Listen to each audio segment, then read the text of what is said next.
morning ગઈ તો અત્યારે આપણે ઇમરજન્સીમાં જવાનું છે પાલનપુર એટલે મધરા પવન પડતો આપણે નીકળી ગયા છે એરપોર્ટ તરફ ફાઇનલ એરપોર્ટ આવી ગયા પણ વિમાન ના એટલે બસમાં બેન મધરા પવન પડતો આપણે નીકળી ગયા છીએ પાલનપુર જવા માટે તો ફાઇનલી પકડી દે છે પાલનપુર ને આ છે પાલનપુરનું બસ સ્ટેશન તમે જોઈ શકો છો કેવડું મોટું છે ઓહો તો પછી 11 નંબરની ગાડી પકડીને આપણે નીકળી ગયા છે જે લોકેશન જવાનું તે લોકેશન જવાનું ગરમી તો જરાય નથી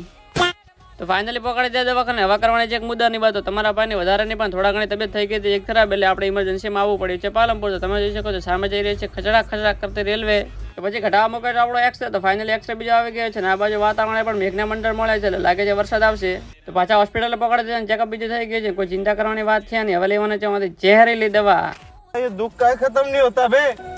તો ફાઇનલી કામકાજ બીજો થઈ ગયું છે પૂરું સુરત દાદા જઈ રહ્યા છે એમના ઘર તરફ અમે પણ નીકળી ગયા છીએ અમારા ઘરે જવા ફાઇનલી આવી ગયા હતા બસ સ્ટેશન તમે જોઈ શકો છો બસ સ્ટેન્ડ ચિત્ર વિચિત્ર જાતે પ્રિન્ટ દોરે છે પણ સારી લાગે છે પછી લાગતી અહીંયા આગળ ગરમી બસ સ્ટેશન કીધું પંખો નખાવો અહીંયા ઓડો મોટો પંખો નખાઈ દીધો તો મોડો થોડો ભોજન લઈ